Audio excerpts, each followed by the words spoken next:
आइए सुनते हैं आज की कहानी सनम बेवफा। पार्वती शायरों की शायरी की कल्पना के समान सुंदर थी। पहली ही नजर में हर कोई उसे पाने के लिए तड़प उठता था। उसकी उम्र 18 बसंत पार कर चुकी थी।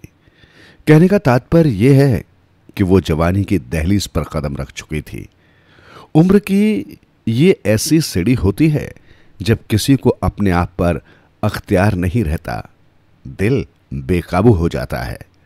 मगर पार्वती ने अपने दिल को बड़ी मजबूती से अपने काबू में कर रखा था।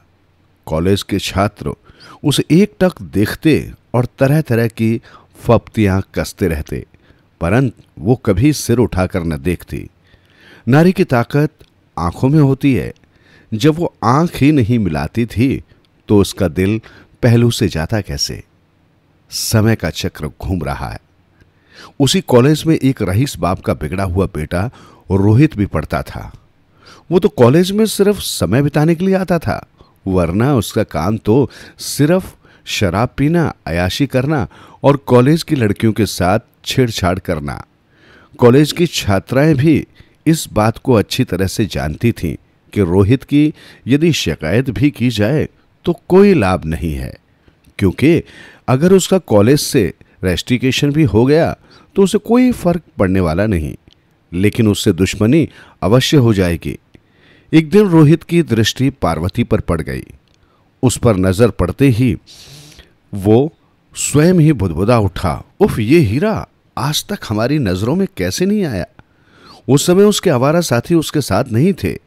वैसे 4-6 साथी हर समय उसके साथ रहते थे। उसका माल डकारने के चक्कर में उसकी हां में हां मिलाते रहते थे। रोहित ने एक पल कुछ सोचा, फिर उसकी ओर बढ़ चला। उसने पार्वती के पास जाते ही उसका हाथ थाम लिया और कहा, जाने मन, आज तक कहां थी? हमने तो कभी देखा ही नहीं। एक पल के लिए पार्वती सख्ती की सी हालत में आ गई। उसकी समझ में ही नहीं आया कि वो क्या करे और क्या ना करे। जब उसे होश आया तो उसने बिना एक पल गवाए ही रोहित के गाल पर एक चांटा जड़ दिया, चटाक। शायद रोहित को इस बात की सपने में भी आशा नहीं थी कि कोई लड़की उसके मुंह पर चांटा मारने का साहस भी कर सकती है। ये हिम्मत, यदि तुमने दोबारा इस प्रकार की हरकत करने की कोशिश की तो मुझसे बुरा कोई नहीं होगा, समझे? कहने के साथ ही पैर पटकती हुई पार्वती आगे बढ़ गई। रोहित हक्का बक्का सा खड़ा देखता रह गया। उसके साथ जैसा आज हुआ था पहले कभी नहीं हुआ था। स्वयं ही उसका हाथ उसके गाल पर पहुंच गया। वो गाल सहलाने लगा। पार्वती काफी दूर निकल चुकी थी।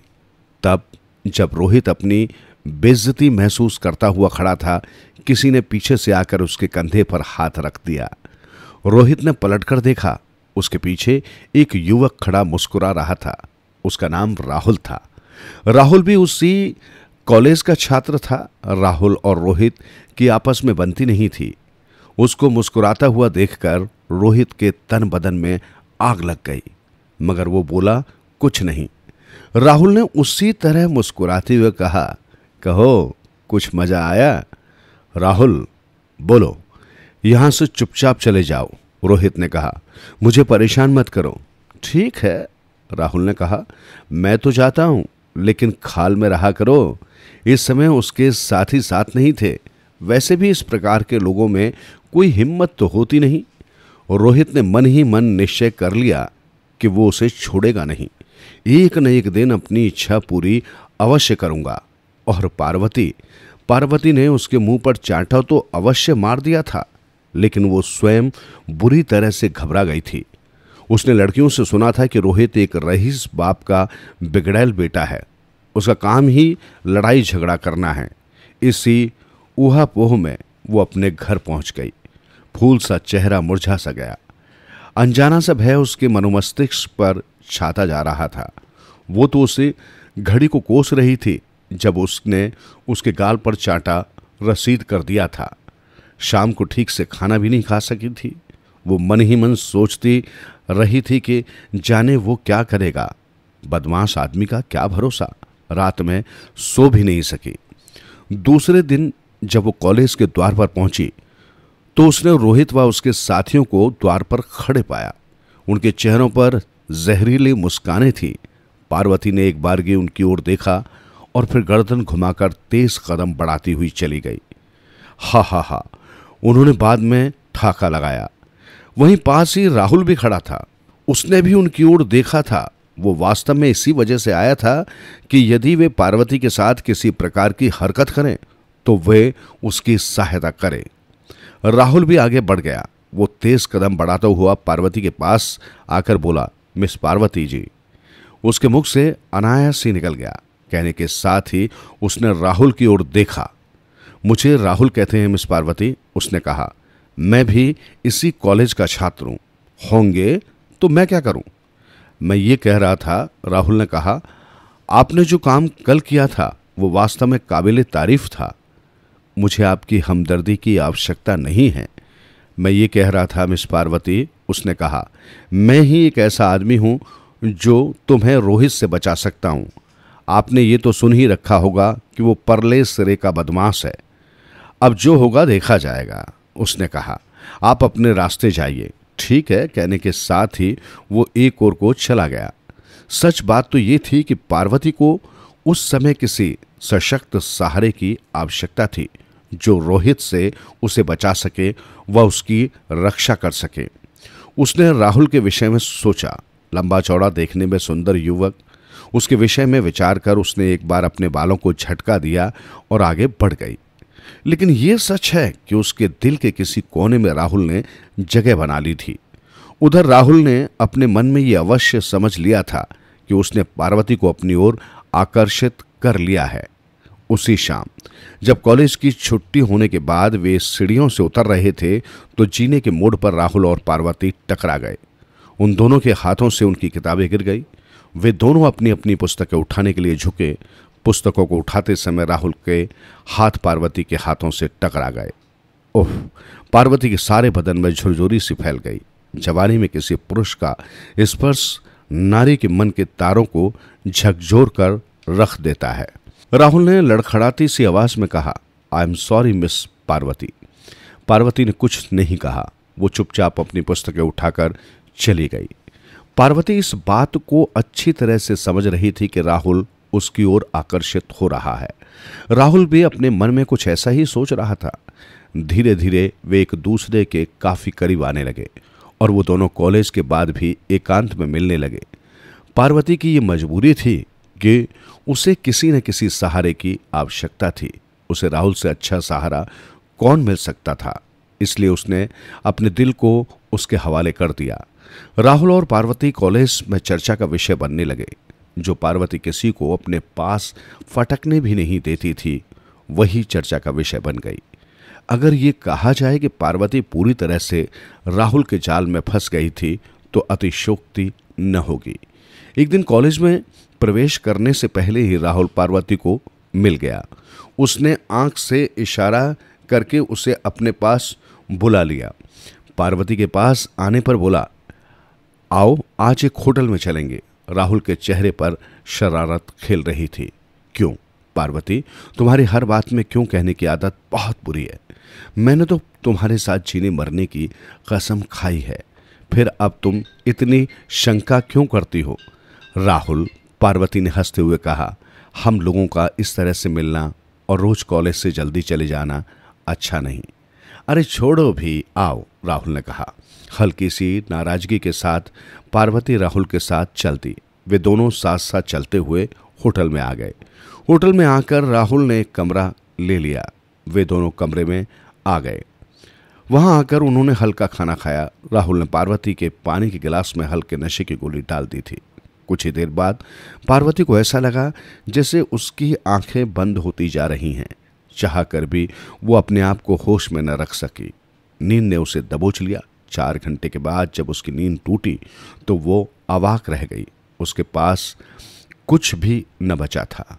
उसका सब कुछ राहुल ने लूट लिया था। कुर्सी पर बैठा राहुल उसकी ओर देख रहा था। पार्वती, राहुल ने कहा, मैं बहुत शर्मिंदा हूं, क्या करूं। मैं अपने आप को रोक नहीं पाया। तुम्हारे रूप ने मुझे पागल बना दिया था। अब जो होना था सो तो हो गया था। रोने धोने या चीखने चिल्लाने से कुछ होने वाला नहीं था। पार्वती ने अपने कपड़े ठीक किए और राहुल की ओर देखती हुई बोली, अब चलो यहां से। पार्वती, हाँ राहुल, मुझे माफ नहीं करोगी? राहुल, पार्वती ने कहा, मेरे माफ करने या न करने से क्या होता है? तुमने तो मुझे कहीं का नहीं छोड़ा। मैंने तुम्हारे साथ जीने मरने की कसम खाई है। तुम चिंता क्यों करती हो? अगर हमारे माता पिता हमारा विवाह एक दूसरे के साथ करने के लिए तैयार न हुए तो हम कहीं दूर चले जाएंगे, इतनी दूर कि हमें कोई भी खोज न सके। फिर पार्वती ने कुछ नहीं कहा। वो कुछ कहने की स्थिति में थी भी नहीं। उसे आत्मग्लानि हो रही थी। राहुल पार्वती को अपने साथ लेकर चल दिया। रास्ते में उन दोनों के बीच कोई बात नहीं हुई और वे दोनों सीधे अपने अपने घर चले गए। पार्वती पूरी रात न सो सकी और न ढंग से खाना खा सकी।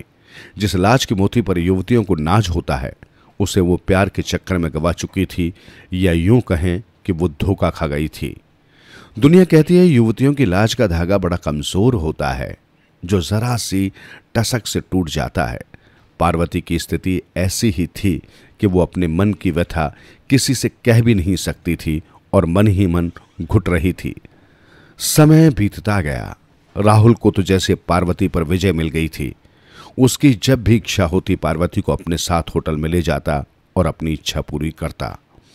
पार्वती इससे परेशान थी और विवश भी।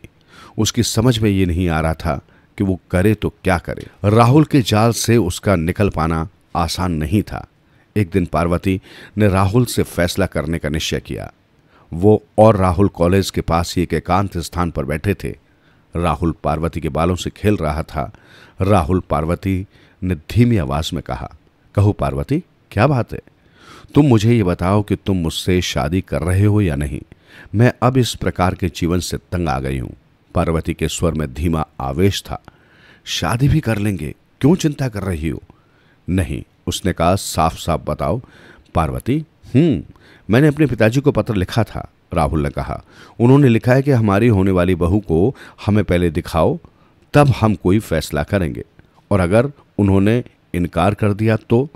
अगर इनकार कर दिया तो, राहुल ने कहा, हम भाग चलेंगे और विवाह कर लेंगे अपने पिताजी के पास। अब कब चलोगे तुम? कल चलें? ठीक है, कल चलो। कल तुम सवेरे तैयार होकर आ जाना। और दूसरे दिन पार्वती तैयार होकर आ गई। दोनों चल दिए। स्टेशन पर आकर राहुल ने 2 टिकट खरीद दिए। ट्रेन आई और वे सवार हो गए। पार्वती राहुल के साथ जा रही थी, लेकिन उसकी मन स्थिति बड़ी खराब थी। वो बार बार विचारों में खो जाती थी।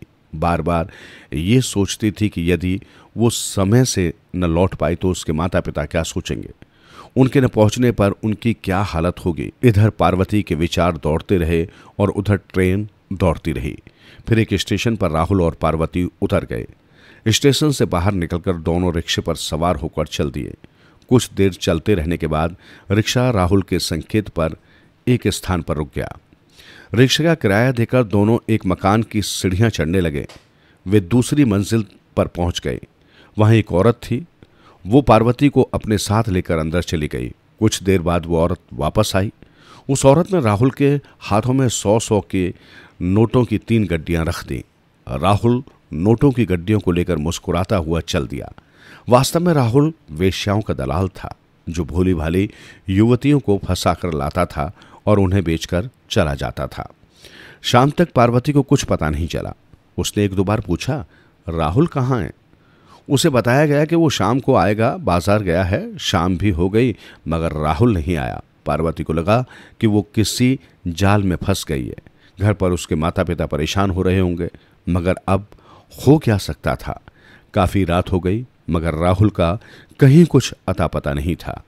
जैसे जैसे रात बीतती जा रही थी, उस बाजार में संगीत बजने लगा, नाच गानों की आवाज आने लगी। अब पार्वती सब कुछ समझ गई थी। राहुल उसे प्यार के जाल में फंसाकर इस कोठे पर बेच गया है। वो फूट फूट कर रोना चाहती थी, मगर अब उसके आंसू भी उसे नहीं बचा पाएंगे।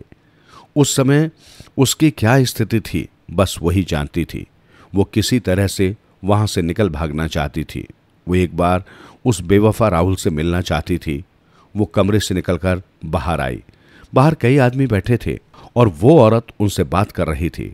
उसने एक बार पार्वती की ओर संकेत किया। अब उसे कोई शक न रह गया था। तब पार्वती ने अपनी इज्जत बचाने के लिए अपनी जान पर खेल जाने का निश्चय किया। अपनी पूरी ताकत लगाकर वो वहां उपस्थित लोगों की परवाह किए बिना सीढ़ियों की ओर तेजी से दौड़ी। उस कोठे की मालकिन और वहां उपस्थित सब लोग एक पल के लिए हक्के बक्के से देखते रह गए। एकाएक उनकी बात समझ में ही नहीं आई कि वे क्या करें और क्या न करें। उस कोठे की मालकिन रत्नाबाई को इस बात की सपने में भी आशा नहीं थी कि पार्वती इस प्रकार की हरकत भी कर सकती है। उसने फौरन चीखकर अपने दलालों को पुकारा और कहा, देखो उसे पकड़ो, वो भागने न पाए। पार्वती तब बड़ी तेजी से सीढ़ियां उतर गई थी। उस शहर का उसे कोई ज्ञान तो था नहीं। वो एक ओर को दौड़ पड़ी। अपनी पूरी शक्ति लगाकर दौड़ रही थी पार्वती। बाजार में आने जाने वाले लोग उसे भागते देख रहे थे, मगर किसी ने उसे रोकने की कोशिश नहीं की। सब जानते थे कि उस बाजार में ऐसा अक्सर होता रहता है। पार्वती दौड़ रही थी। रत्नाबाई के दलाल उसे पकड़ने के लिए उसके पीछे भाग रहे थे। बेतहासा भागते हुए पार्वती अचानक एक कार से टकरा गई। कार का पहिया उसके सर के ऊपर से उतर गया। पार्वती का भेजा बाहर निकल गया। चेहरा ऐसा हो गया कि पहचाना भी नहीं जा सकता था। कार का ड्राइवर गाड़ी को और भी तेज दौड़ा कर ले गया। उसने एक औरत को कुचलने के बाद गाड़ी को रोकने तक की भी तकलीफ नहीं की थी। पार्वती की लाश को पुलिस उठाकर ले गई और उसका पोस्टमार्टम कराकर लावारिस करार देकर जलवा दी गई। इतना कहकर मैना चुप हो गई। कुछ क्षणों तक चुप रहने के बाद वो बोली, तोते, बोलो मैना, तुमने सुन लिया? हाँ, मैंने देखा उस बेईमान को, मैना ने कहा। पार्वती ने उस बेमुरब्बत इंसान पर भरोसा किया, उस पर विश्वास करके अपने माता पिता को छोड़कर चल दी और उसने उसका ये सिला दिया कि उसके तन को 30,000 में बेच दिया। एक पल रुककर मैना ने पुनः कहना आरंभ किया, अब बताओ, जब मैंने मर्दों के ऐसे किस्से सुन रखे हैं तो भला मैं तुम्हें कैसे अपने पास आने दूं? वास्तव में संसार में मर्दों की जात बड़ी फरेबी, दगाबाज और बेपीर होती है। यही कारण है कि मुझे मर्द जात से नफरत है। मैना, हाँ बोलो तोते, वो मर्द जात पर सरासर इल्जाम है। तोते ने कहा, सच बात तो यह है कि मर्दों से ज्यादा वफादार तो कोई होता ही नहीं। मैं तुम्हें एक ऐसी हसीना की दास्तान सुनाता हूं जिससे यह सिद्ध हो जाएगा कि मर्द ही बेवफा नहीं होते। सुनाओ। तोता मन ही मन प्रसन्न हो रहा था। वो जानता था कि अब उसे अपने पेड़ की शाख से जाने के लिए नहीं कहेगी। कुछ पलों तक वातावरण में सन्नाटा छाया रहा। फिर तोते ने कहना आरंभ किया,